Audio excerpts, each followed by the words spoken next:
क्या आप जानते हैं कि जीनियस लियोनार्डो डा विंची और पनामा कनाल के बीच में क्या कनेक्शन है? दिलचस्प बात यह है कि डा विंची की सदियों पुरानी इन्वेंशन माइटर लॉक आज भी पनामा कनाल में ज़्यादातर लॉक्स में इस्तेमाल हो रहा है। इसकी डिज़ाइन सिंपल है, फिर भी माइटर लॉक्स एक परफेक्ट वाटर टाइट लॉक बनाता है। डा विंची के पहले लोग इतने सिंपल मैकेनिज्म के बारे में सोच भी नहीं पाते थे। इसके बजाय वे भारी और बेकार लॉक्स का इस्तेमाल कर रहे थे जो ग्रेविटी के खिलाफ काम करते थे। अब मान लीजिए आप डा विंची है और आपने बहती हुई नदी में वी शेप की लकड़ी के 2 गेट्स लगाए हैं। ध्यान दे दे कि गेट हिंजेड है और ए उसकी खुली हुई पोजीशन है। आपको क्या लगता है क्या होगा? सही कहा, बहती हुआ पानी गेट को ऑटोमेटिकली बंद कर देगा। चले इस एनिमेशन को फिर से देखते हैं और देखते हैं कि कैसे गेट के एंगल एडजस्ट इस बंद होने के बाद जॉइंट को पूरी तरफ सील होने में मदद करते हैं। वी शेप का एक और पर्पस भी है। जब गेट बंद हो जाएगा तो क्या आप अंदाज लगा सकते हैं कि पानी का लेवल के साथ क्या होगा? पानी का लेवल राइट साइड पे बढ़ेगा और दूसरी तरफ थोड़ा पानी लीक होगा। लेकिन जैसे जैसे पानी का लेवल और बढ़ेगा गेट पर प्रेशर बढ़ेगा। गेट्स एक दूसरे को दबाएंगे और जॉइंट को टाइटली सील कर देंगे। जॉइंट से कोई पानी लीक नहीं होगा। एक परफेक्ट और आसान तरीका है वाटर टाइट जॉइंट बनाने का। माइटर लॉक्स एक perfect water tight lock automatically बनाता है, लेकिन इसको खोलते कैसे? चलिए दोनों तरफ बैलेंस बीम्स लगाता है। भले ही 3-4 लोग दोनों तरफ से पुश करे, पानी का प्रेशर इतना जबरदस्त है कि गेट नहीं खोलेगा। इसे मैन्युअली खोलने से पहले आपको यह सुनिश्चित करना होगा कि दोनों तरफ पानी का लेवल बराबर है। बस माइटर लॉक के स्लुइस वाल्व को खोल दीजिए।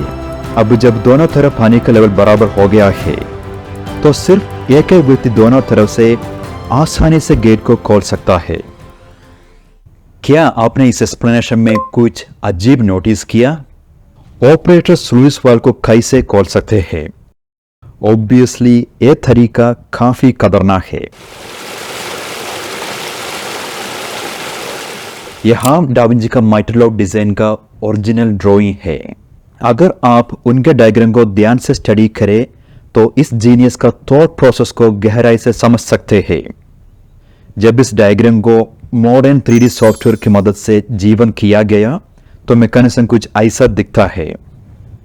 मेरे हिसाब से यह मैकेनिज्म कुछ इस तरफ काम करता है।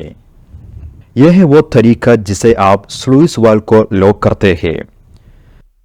दोनों तरफ लगे रबर पैडिंग यह सुनिश्चित करते हैं कि जॉइंट से कोई पानी लीक ना हो। दूसरी तरफ से पानी का प्रेशर बहुत ज्यादा होता है, तो अगर हम लॉक नहीं होता स्लुइस वाल्व अपने आप खुल जाता।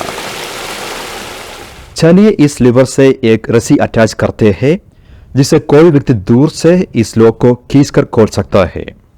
लेकिन अगर आप रस्सी खींचते हैं तो लॉक हिलेगा नहीं। पानी के प्रेशर की वजह से मेटल पार्ट्स आपस में टाइटली दब जाते हैं। यही वो जगह है जहां स्पीयर का इस्तेमाल होता है। स्पीयर इन स्टक मेटल कंपोनेंट्स को अलग करने में मदद करता है।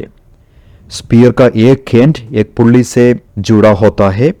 जब दूसरा व्यक्ति पुल्ली को रस्सी से खींचता है तो स्पीयर घूमकर स्लुइस वाल्व को हल्का से अंदर की तरफ दबाता है, जिससे मेटल पार्ट्स के बीच में एक छोटा गैप बनता है। अब जब आप लीवर का रस्सी खींचेंगे तो लॉक आसानी से हट जाएगा। डा विंची का ड्राइंग को कई घंटों तक स्टडी करने के बाद मेरे कंक्लूशंस ये है। अगर आपके पास कोई ऑल्टरनेटिव एक्सप्रेशन है तो कमेंट सेक्शन में जरूर बताएं। अब एक छोटा सा चैलेंज आता है। जब गेट का एंगल बिल्कुल 90 डिग्री होता है तो गेट्स ऑटोमेटिकली बंद नहीं होंगे। यही वजह है कि ऑपरेटर को बैलेंस आर्म को खींचना पड़ता है। एक छोटे से एंगल के बाद पानी का फोर्स मदद करता है और एक ऑटोमेटिक वाटर टाइट लॉक बन जाता है। दिलचस्प बात यह है कि इसी तरह का कनाल लॉक का design via San Marco Italy में मौजूद है। हालांकि अब ये काम नहीं करता। डाविंची के ड्राइंग से इस लॉक को सिमिलरिटी देखकर ये माना जा सकता है कि इस कनाल लॉक को भी द जीनियस डाविंची ने डिजाइन किया होगा। अगर आपने कभी पनामा कनाल के इंजीनियर चमककर देखा हो तो शायद आपने डाविंची का इस शानदार इन्वेंशन को एक्शन में देखा होगा। पनामा माइट्रल लॉक डाविंची का ओरिजिनल मॉडल का एडवांस्ड वर्जन है। यहाँ सबसे भारी गेट लिफ्ट का वजन 730 टन तक होता है। इतने बड़े गेट को ऑपरेट करने के लिए एक पावरफुल मोटराइज्ड मैकेनिज्म इंस्टॉल किया गया था। एक स्ट्रट स्टील आर्म गेट को एक विशाल बुल व्हील से जोड़ता है। मोटर इस बुल व्हील को गियर्स और पिनियन के सेट के जरिए चलाता है, जिससे टॉर्क मल्टीप्लाई होता है। इस बुल व्हील की रोटेशनल मोशन गेट के लीफ को परफेक्टली खोलने और बंद करने में मदद करती है। असल में यह गियर वाला सिस्टम पनामा लॉक्स को 84 साल तक सपोर्ट करता रहा। उसके बाद इन्हें हाइड्रोलिक सिलेंडर से रिप्लेस कर दिया गया, जिससे लॉक्स और सिंपल और एफिशिएंट हो गया। अमेरिकन इंजीनियर्स का सामने दूसरा बड़ा चैलेंज स्टील गेज का भारी वजन था। इन हिंजेस का हालत को देखिए, इन्हें माइट्रल लॉक्स के भारी वेट को सहाना पड़ता था। इसका सबसे एफिशिएंट सॉल्यूशन था कि गेट को हॉलो स्ट्रक्चर के साथ डिजाइन किया जाए। गेट हमेशा पानी में डूबे रहते हैं। Hollow design buoyancy force generate करता है, जिससे हिंजेस पर फोर्स कम होता जाता है और हिंजेस समय से पहले खराब होने से बच जाता है।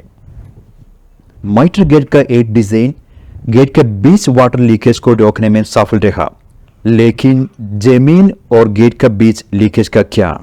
डाविंची ने इस प्रॉब्लम का भी सॉल्यूशन निकाला था। गेट के नॉन ओपनेबल रीजन पर एक स्टेप डेक है।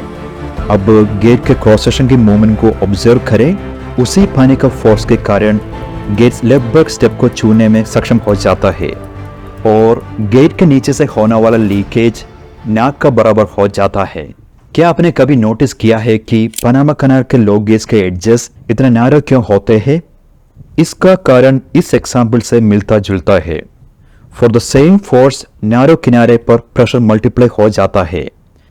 इससे मेटेरियल कंप्रेशन बेहतर होता है और एक मजबूत वाटर टाइट जॉइंट बनता है। मुझे उम्मीद है कि आपने माइट्रल लॉक वीडियो को एंजॉय किया होगा। जाने से पहले प्लीज हमको पेट्रियन में सपोर्ट करें। Thank you for watching the video. Take care. Bye bye.